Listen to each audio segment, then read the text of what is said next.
Hello students, स्वागत है आपका इस वीडियो में। तो आज की इस वीडियो में हम बात करेंगे जीवन परिचय की। कक्षा 10 में पूछे जाने वाले जीवन परिचय की कि आप राजेंद्र प्रसाद जी का जीवन परिचय कैसे अपनी बोर्ड एग्जाम की कॉपी में लिखें ताकि आप आसानी से 5 नंबर में आप पूछा जाता है और 5 नंबर पा सके। जीवन परिचय में आपका 3 नंबर का जीवन परिचय रहता है और 2 नंबर की रचनाएं लिखने पर आपको 2 नंबर रचनाओं के मिलते हैं, यानी 5 नंबर का टोटल जीवन परिचय पूछा जाता है। तो आप अपनी बोर्ड एग्जाम में कॉपी में कैसे जीवन परिचय को लिखें कि आप 5 के 5 नंबर पा सकें। तो सबसे पहले बोर्ड एग्जाम की जो कॉपी होगी आपको इधर भी लाइनिंग खींच देनी है, इधर भी लाइनिंग खींच देनी है। और यह जीवन परिचय यानी कि जो भी जीवन परिचय है, मान लीजिए राजेंद्र प्रसाद जी का या तुलसीदास सूरदास कोई भी या महादेवी वर्मा का जीवन परिचय, तो जिसका भी लिखना आपको यहाँ पर हेडिंग के रूप में डाल देना है नाम राजेंद्र प्रसाद। पहले प्रश्नोत्तर संख्या डालना, प्रश्नोत्तर संख्या जिस पर पूछा गया है वो डाल देना। उसके बाद जो भी लेखक या कवि का आप लिखना चाहते हैं उसका नाम यहाँ पर डाल देना हाईलाइटेड रूप में राजेंद्र प्रसाद। तो ऐसे आपको बोर्ड एग्जाम की कॉपी में करना है। उसके बाद आपको क्या बताना है, यहाँ पर हेडिंग डालना है संक्षिप्त परिचय। सबसे पहले आपको जीवन परिचय से पहले आपको संक्षिप्त परिचय बता देना है ताकि एग्जामिनर जो है वो आपकी कॉपी देख कर समझ जाए कि हाँ आपने जो भी जीवन परिचय में लिखा है उसे आपने पहले बता दिया है और वो यहीं से आपको 5 के 5 नंबर दे देगा। तो आपको संक्षिप्त परिचय एकदम सॉलिड तरीके से लिखना है ताकि एग्जामिनर यहीं पर 5 नंबर दे दे, क्योंकि एग्जामिनर के पास इतना समय नहीं रहता है कि वो आपकी पूरी कॉपी अच्छे तरीके से जांचे। तो आपको संक्षिप्त परिचय अच्छे तरीके से बताना है। तो बात करते हैं संक्षिप्त परिचय की।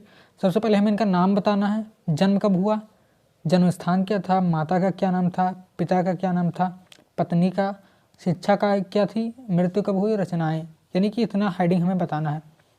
नाम, जन्म, जन्म स्थान, माता पिता, पत्नी, शिक्षा, मृत्यु, रचनाएं। तो आपको ऐसे बता देना है, ऐसे ही आपको अपनी कॉपी में नोट कर लेना है। तो नाम क्या था, डॉक्टर राजेंद्र प्रसाद, 1884 ईस्वी में जन्म हुआ, छपरा के बिहार में।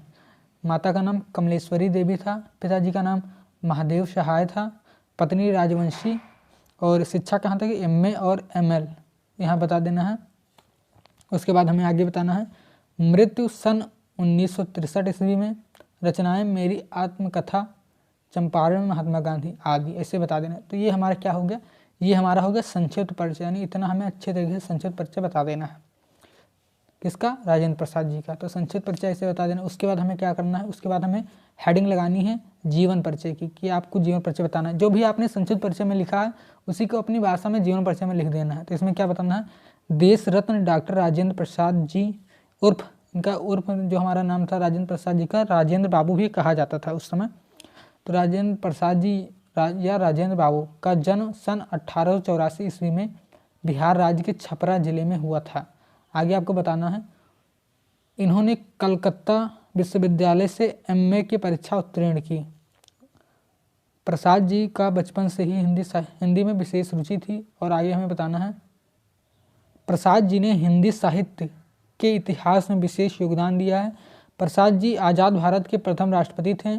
उन्होंने इस पद पर 1950 से 62 तक कार्य किया। तो इतना बता देना। उसके बाद आपको बताना है 28 फरवरी 1963 ईस्वी में भारत के प्रथम राष्ट्रपति व हिंदी जगत के महान लेखक डॉक्टर राजेंद्र प्रसाद जी का स्वर्गवास हो गया। तो ये हमारा क्या कहते हैं, जीवन परिचय हो गया। तो इतना हमारा जीवन परिचय हो गया। पहले हमने संक्षिप्त परिचय बताया, फिर आपको जीवन परिचय। तो इसी प्रकार से आपको अपनी बोर्ड एग्जाम की कॉपी में लिखना है। फिर जो हमारी तीसरी हेडिंग क्या होगी, तीसरी हमारी हेडिंग है रचनाएं। आपको रचनाएं बताना है कि इनकी रचनाएं कौन कौन सी थी, क्योंकि रचनाओं के आपको 2 नंबर मिलते हैं। तो आपको रचनाएं अच्छे तरीके से बताना है। कम से कम आपको 3 रचनाएं बताना ही बताना है, उससे अधिक बता दें तो और अच्छी बात है। तो यहाँ पर लिखना है डॉक्टर राजेंद्र प्रसाद जी की रचनाएं निम्नवत है, यानी डॉक्टर राजेंद्र प्रसाद जी की जो रचनाएं हैं वो निम्न हैं। और हमें पहली रचना जो है हमारी है वो मेरी आत्मकथा, दूसरी चंपारण में महात्मा गांधी, बापू के कदमों में बाबू, गांधी जी की देन, भारतीय संस्कृति, खादी का अर्थशास्त्र। ये इनकी महत्वपूर्ण रचनाएं होगी। इसमें से आपको 3-4 रचनाएं याद कर लेनी जो भी आपको आसान लगे। तो इस प्रकार से आपको जीवन परिचय लिखना है राजेंद्र प्रसाद जी के। सबसे पहले आपको बताना है क्या कहते हैं, सबसे पहले आपको बताना है राजेंद्र प्रसाद जी का संक्षिप्त परिचय, क्या क्या नाम था, इतना इससे ही बता देना। आप इसका स्क्रीनशॉट ले सकते हैं। उसके बाद आपको बताना है जीवन परिचय कि इनका जीवन परिचय का क्या था, ये हो गया। उसके बाद हमें बताना है रचनाएं कि इनकी कौन कौन सी प्रमुख रचनाएं थी। तो इस प्रकार से आपको जीवन परिचय लिखना है राजेंद्र प्रसाद जी का। यदि आप इसी प्रकार से अपनी बोर्ड एग्जाम की कॉपी में लिखते हैं तो आप अच्छा से अच्छा नंबर अर्जित करेंगे, एक अच्छा नंबर पाएंगे। तो आशा करता हूँ कि आपको यह वीडियो पसंद आई होगी। वीडियो पसंद आए तो वीडियो को लाइक कर दीजिए, कमेंट में बताएं कि आपको यह वीडियो कैसा लगा। मिलते हैं अगली वीडियो में, तब तक के लिए जय हिंद।